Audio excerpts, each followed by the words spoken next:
Des noces de Cana. L'Écriture déclare que 3 jours après, il y eut des noces à Cana en Galilée. La mère de Jésus était là. La mère de Jésus était là. C'est-à-dire que la mère de Jésus a été invitée à cette fête. Comme nous aujourd'hui à Bridgeport aux États-Unis, nous célébrons la fête de la mère, la fête des mamans. Et en ce jour-là, dans la ville de Cana, il y a eu une fête pour célébrer un mariage. Il ne faut pas oublier que le mariage est très important dans la parole de Dieu. Et nous aussi, nous sommes fiancés à Jésus-Christ, qui est notre fiancé, et nous nous préparons pour le grand mariage qui viendra lorsque Jésus viendra nous chercher. Donc, dans ce texte-là, nous voyons que Jésus sera présent à ce mariage. Il nous a dit que la mère de Jésus était là. Et Jésus fut aussi invité aux noces avec ses disciples. Le vin ayant manqué, la mère de Jésus lui dit, ils n'ont plus de vin. Le thème de mon message aujourd'hui est le vin ayant manqué. Le vin ayant manqué. Le vin dans la parole de Dieu symbolise la joie, symbolise l'allégresse. Proverbe nous dit, donnez du vin à celui qui a le cœur abattu pour qu'il se réjouisse. Nous sommes à un mariage, nous sommes à un événement important dans la vie d'un homme et d'une femme. Et voici que subitement, brutalement, soudainement, le vin a manqué. Le vin est devenu rare.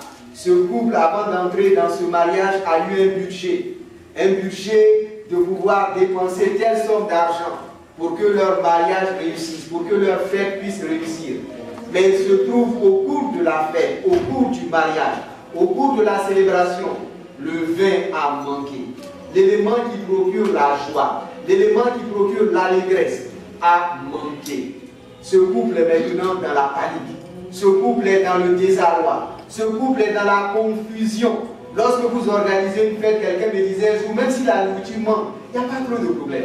Mais lorsque la boisson manque, c'est vraiment une tragédie. Mais pour nous, cet après-midi, nous croyons que le vin ne va pas manquer. Que le vin de la joie de Jésus ne va pas manquer. Que le vin de la paix de Jésus ne va pas manquer. Que le vin du grand bonheur que Jésus procure aux hommes et aux femmes ne va pas manquer. Pourquoi?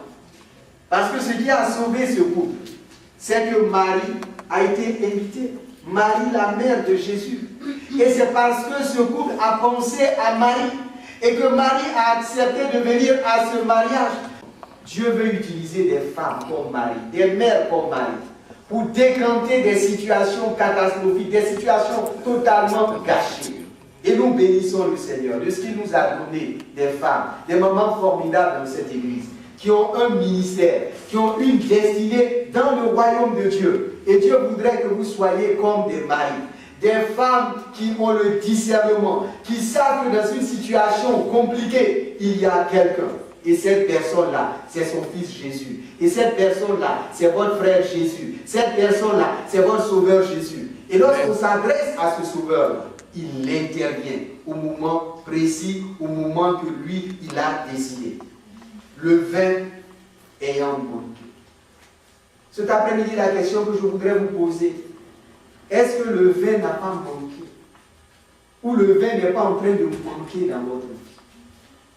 Le vin qui est aussi le symbole du zèle. Lorsque quelqu'un est sous l'effet du zèle, lorsque quelqu'un est sous l'effet du vin, il est animé d'un zèle.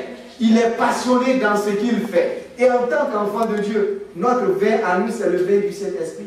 Lorsque nous sommes nés de nouveau, lorsque nous avons reçu Jésus comme nos sauveurs personnels, il nous remplit de sa présence. Paul dit aux Éphésiens, ne vous élivrez pas de vin, c'est de la débauche, mais soyez remplis du Saint-Esprit. Et en tant qu'enfants de Dieu, lorsque nous devenons chrétiens, nous avons ce zèle à nous, nous avons ce vin à nous, qui nous donne la passion de servir le Seigneur, la motivation de faire les choses de Dieu. Mais avec le temps, face aux épreuves, face aux tests de la vie, le vin commence à diminuer, le vin commence à manquer.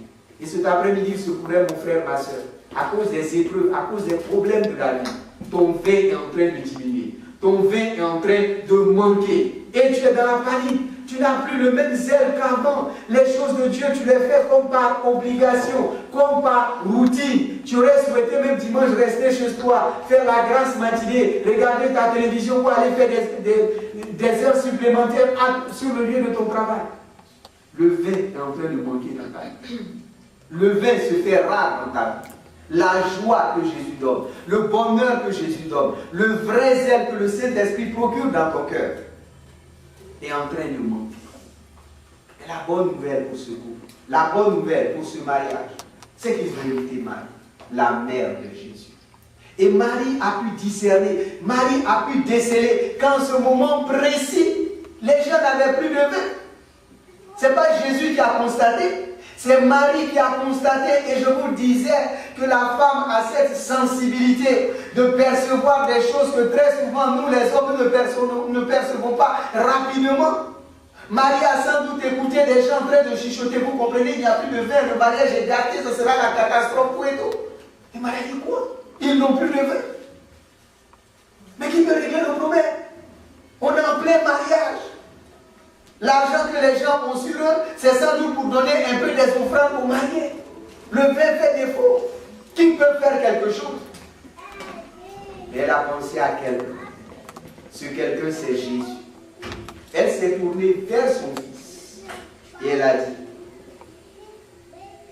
le vin a manqué, verset 3, la mère de Jésus lui dit, ils n'ont plus de vin. Elle est venue s'adresser à Jésus et a dit, ils n'ont plus de vin. Le vin est fini. Ils n'ont plus de vin. Et comme nous sommes dans le cadre d'un mariage, Dieu veut aussi nous interpeller et nous demander, est-ce qu'il y a encore